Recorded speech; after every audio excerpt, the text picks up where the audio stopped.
This is the gospel according to the IRS. Breaking Points and church financial updates. And now, here's Breaking Points. Welcome to Breaking Points. I am so excited. Today is going to be a great day because we are going to be talking about the homelessness that we have on our street today. You know, Mother Teresa said that the worst disease, it's not AIDS, it's not cancer, it's not heart disease, it's loneliness. And there are so many people out today that are lonely. They're out on the road with nobody looking for them. And you know, what is worse than being lost than to have no one looking for you? Do you remember what it was like to be lost? Were you ever lost from your parents? But at least you knew that somebody was looking for you. There are many men and women out tonight on our streets that no one cares if they have a place to stay. No one cares if they even have any food to eat. Nobody cares if they live or die.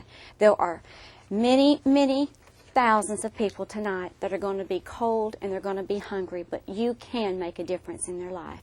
Now let's get started because we have lots of facts to give you because we want you to be prepared when you go in for your grant. The two trends that are largely responsible for the rise in homelessness is a shortage of affordable rental housing and an increase in poverty. Homelessness and poverty are inextricably linked together. They are incapable of being disentangled. There is no escape possible. Poor people are unable to pay for housing, food, child care, health care, and education. 11.3% of the United States population, or 31.1 million people, live in poverty. 40% of these persons living in poverty are children. The Urban Institute study states that 3.5 million people, 1.35 million of them are children, experience homelessness in a given year. Did you hear the story that was told on Good Morning America or the Today Show, I can't remember which, where there was a young girl that all through her school years, every night when she would go home, it was to a car. They stayed in a car every night, and they ate in the soup kitchen lines. And when you go to a soup kitchen, 1 out of 4 is a child. But that girl did not let that hamper her. She followed the American dream, and this September, she got a scholarship into Harvard.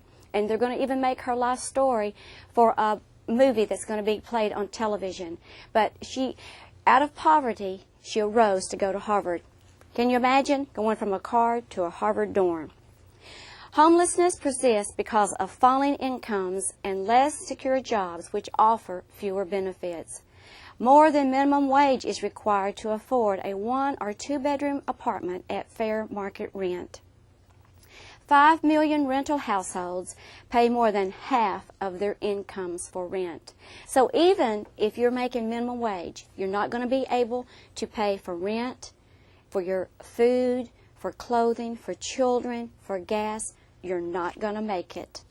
The connection between impoverished workers and homelessness can be seen in the homeless shelters, many of which house significant numbers of full-time wage earners. And I want to share a story with you right here when we're talking about the full-time wage earners that are in the homeless shelters. I got this out of a New York paper, and it's talking about that every night, just after 10 p.m., a guard at the Jamaica Armory unlocks the barred iron gate with a skeleton key, and he shepherds a dozen or more weary homeless women out the front door to a yellow school bus. The staff has a name for the dozen or 30 people who take the trip each night. They're called the bus people. I can't get any rest. It's very frustrating, said Josephine Clark, 45, who was homeless despite working 2 jobs and 55 hours a week. I work all day, all night, and now I have to get on a bus. A record number of single women, 1,974 each night as of last Monday, are straining an already overburdened city shelter system. The single women are a lot more frail psychologically and physically than the men.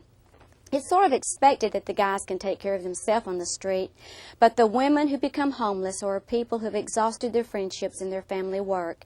There's nothing more we can do. Go fend for yourself. New York's homeless population was at an all-time high, with more than 38,000 men, women, and children lodged in the shelters. The average woman in the system is in her mid-40s and said that comparatively few have prison records. About 1/3 of the children are under 18.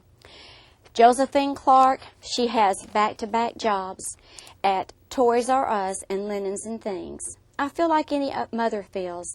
I can't even provide a stable home for my children. Still wearing her Toys R Us uniform as she boards the bus, the plastic bag of her belongings dragging on the pavement. I just want to get my family back together. Here's a homeless person that is looking for you.